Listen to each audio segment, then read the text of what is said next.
Hello all, welcome to CAP's YouTube channel. I'm Rohan I'm Priya. and we are from Christ, deemed to be University, Delhi NCR campus. And today we have an esteemed guest with us, Mr. Maulik Thakkar, who's sometimes an actor, sometimes a writer, sometimes an entrepreneur also. So today we have gathered here to have a very general discussion about few topics that very often go under the topic, but it needs immediate attention from college students. So initially I would like our guest to introduce himself to the audience. I guess you said it all. The only other thing I have to add is that I'm also sometimes a critic, and sometimes, at some point in my life, I have also been a climate change activist, and I would say it's difficult for someone to not be a climate change activist anymore. So that's the only other introduction I suppose I need. So we can summarize you have done it all. In a very young career, yes. Yeah. So starting with the interview, I would in today's scenario there are people who often possess some privileges and there are people who do not have any. But we often see that people who possess few privileges do not recognize them. So what's your take on that? And before we go into that, initially, what do you feel is a privilege and why there is a need to recognize one? So a privilege, as far as I've experienced throughout the course of my career, is a leg up, a certain start that someone has gotten, which is a little bit better or a little stronger or a little higher than what everyone else around that person or around me has been able to experience, perhaps while starting school or perhaps while starting university. I think that's the distinction between, that's how we sketch the difference in our minds when it comes to people who have privilege as opposed to people who have less of it or don't have any at all. So we can summarize that you actually recognize the importance of privilege through personal experiences. I would say so, yeah. That was a wonderful answer. So, sir, you have been all over around the globe. So, maybe an interesting or amazing experience that you want to share us with. Well, I suppose I should start off with I was born and raised in Abu Dhabi in the United Arab Emirates. I was born into a family of people who had found extraordinary success at a very young age in their early 30s.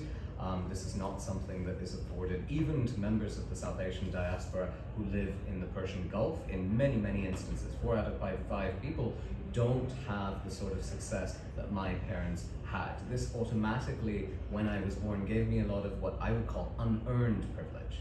And so this takes you to a lot of places in life. I went to school with a lot of other privileged people who weren't necessarily creatively privileged, in the sense that my mother is an artist, and an artist who's recognized all over the world because she represents the government of the United Arab Emirates at a lot of art exhibition events and is sent all over the world to represent that country.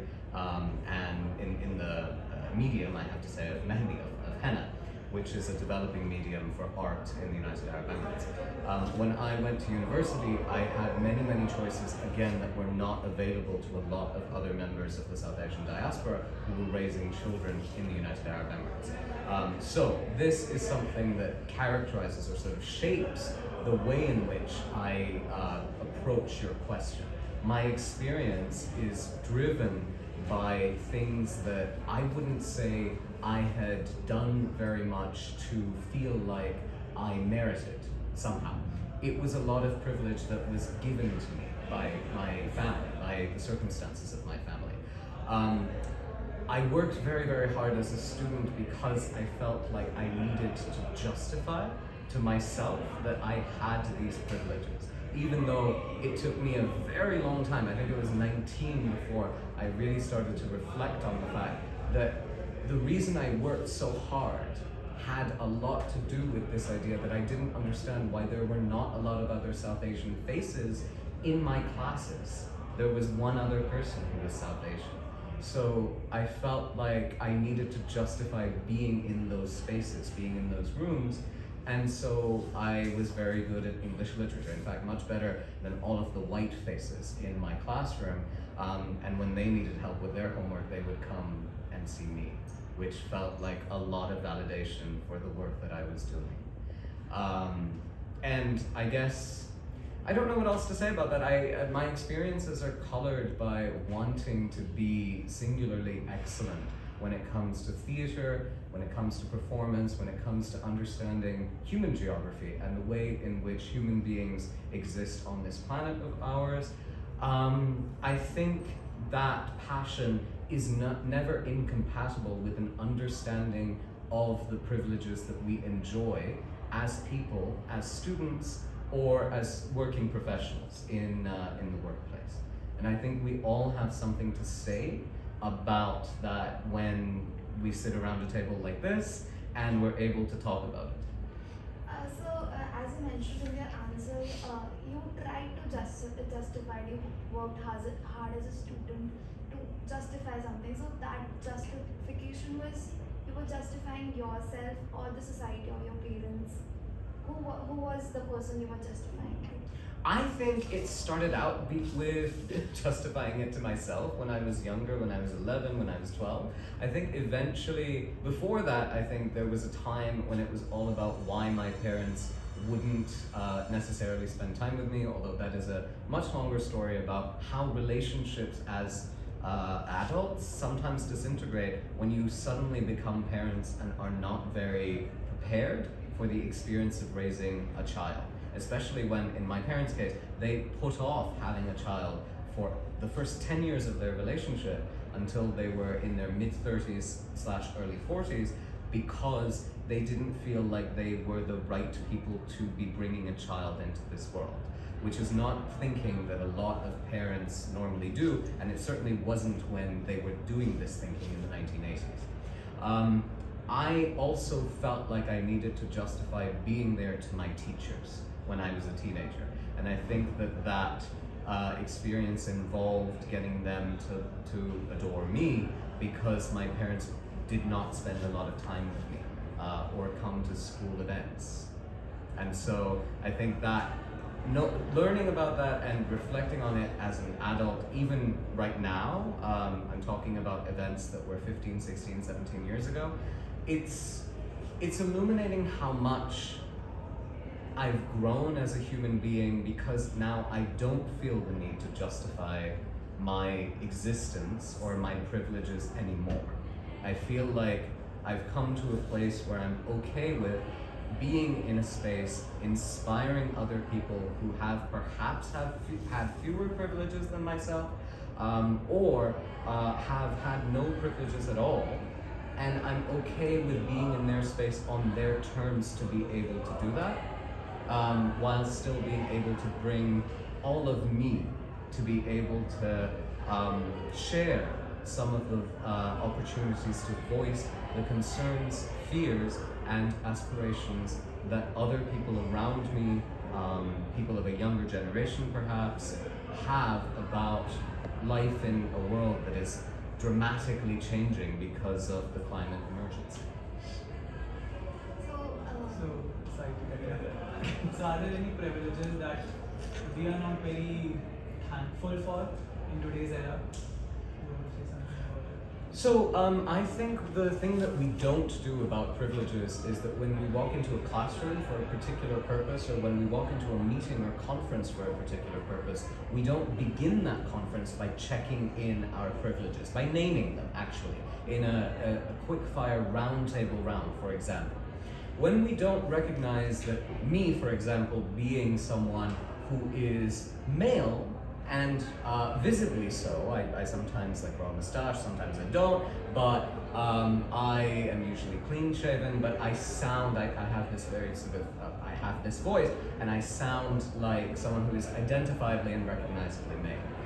Do I recognize how much that has an impact when I walk into a room and there are also people who don't identify as male in that way? So that's a question of gender privilege.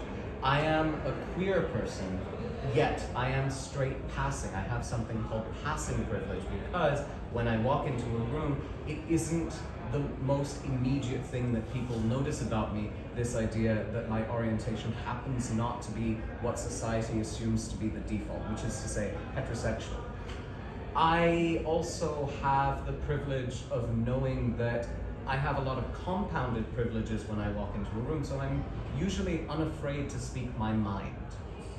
A lot of people don't have that. They don't have the confidence that comes from compounded privilege, or legacy privilege is another way to put the same thing.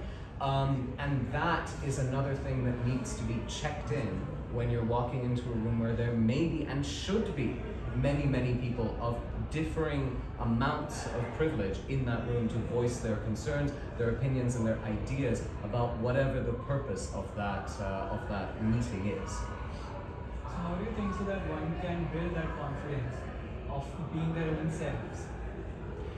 I think there are many ways to go about that. I don't think there's any one correct answer to this question. There's a lot of wanting to try new things and being able to tell yourself that you can make mistakes in the journey toward becoming a more confident, a person who's comfortable in their own skin. When I was still a university student, I tried out debating society. I tried out Model United Nations. And for the period of time I was trying them out in order to see whether that would be the place where I felt most comfortable in my own skin. I felt like I gradually became someone who was more comfortable in my own skin, but there were many conferences where sometimes the attitude of the people who were there and the inability that they had to recognize their own privileges, perhaps of being white-skinned, because I'm talking about a period where I was in Canada, I was studying in Canada, that sometimes overpowered my ability to be confidently speaking my mind in those spaces, in those rooms. And when that happens, you kind of finish that experience and reflect on it, and think, okay, this is not necessarily my best, and I'll try again tomorrow. So I wonder whether your question, well, I don't know if that's necessarily an answer to your question. I don't know whether that's one way of going about that, but I think it's more important that whatever way that someone chooses to try and become comfortable in their own skin, they're okay with knowing that there are going to be moments along that way where they stumble. And it's okay to pick yourself up, and it's okay to take some time and grieve the fact that you made a mistake. And then be able to move forward from that. So I think all the questions that we have asked you, all the topics that were discussed, you had great insights, and I am very sure it comes with age and experience. So now here we come to the end of our general discussions. We are really grateful to have you with us. And is there something that you would like to address the audience? No, I think my answers kind of said it all. Be bold, be brave, and be okay with stumbling sometimes. I guess that's a summary for everything I've said. Yeah. That's the definition of a crisis. That's true. So here we have come to the end of our discussion. Hope to see you all in our next video. Thank you for joining us. Thank you, sir.